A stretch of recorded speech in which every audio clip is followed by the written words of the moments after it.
നമസ്കാരം.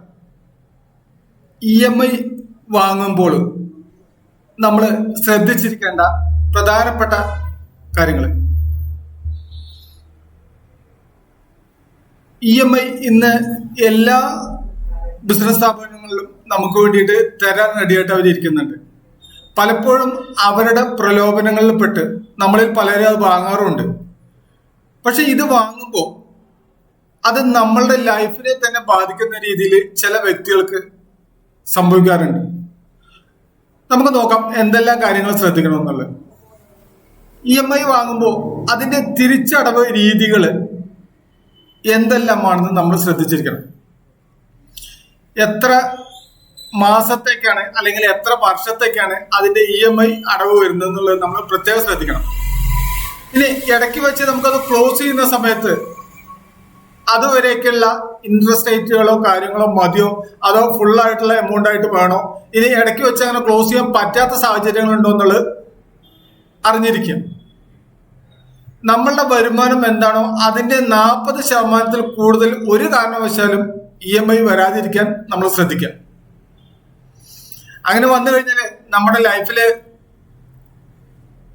നമ്മുടെ ഇൻകം നമുക്ക് കൂടുന്നില്ല. അപ്പൊ അങ്ങനെ വരുന്ന സമയത്ത് അത് പലപ്പോഴും സ്ട്രഗിൾ ചെയ്യാനുള്ള ഒരു ഇട നൽകും.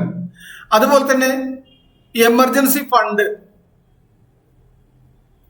നമ്മൾ ഏതെങ്കിലും രീതിയിൽ ഉണ്ടാക്കി വെച്ചിട്ടുണ്ടെങ്കിൽ EMI കറക്റ്റ് ആയിട്ട് പോകുന്നില്ലെങ്കിൽ നമ്മൾ അതെടുത്ത് വേഗം ഇത് അടയ്ക്കാൻ വേണ്ടി റെഡിയാവും. അങ്ങനെ വരുമ്പോൾ നമുക്കൊരു എമർജൻസി ഫണ്ട് വേറെ നമുക്ക് ഉപയോഗിക്കേണ്ടി വരുന്ന സമയത്ത് അത് പ്രോബ്ലം ആകും. അപ്പൊ ഈ കാര്യം നമ്മൾ പ്രത്യേകമായിട്ട് നമ്മൾ എമർജൻസി ഫണ്ട് ഒരു കാരണവശാലും നമ്മൾ ഇത്തരം കാര്യങ്ങൾക്ക് ഉപയോഗിക്കില്ല എന്നുള്ളത് നമ്മൾ ഉറപ്പുവരുത്തണം.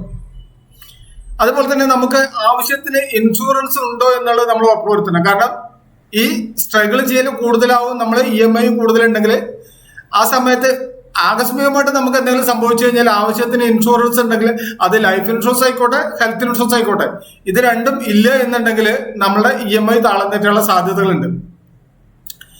ഇനി അതുപോലെ തന്നെ നമ്മുടെ വരുമാനത്തിൽ കൂടുതലായിട്ട് ചെലവാകുന്ന രീതിയിലേക്കുള്ള EMI ഉണ്ടോ എന്നുള്ളത് നമ്മൾ ശ്രദ്ധിക്കണം. ആവശ്യത്തിലധികം EMIകൾ ഉണ്ടെങ്കിൽ നമുക്ക് പ്രോബ്ലങ്ങൾ നമുക്ക് സൃഷ്ടിക്കാനുള്ള സാധ്യതകളുണ്ട്.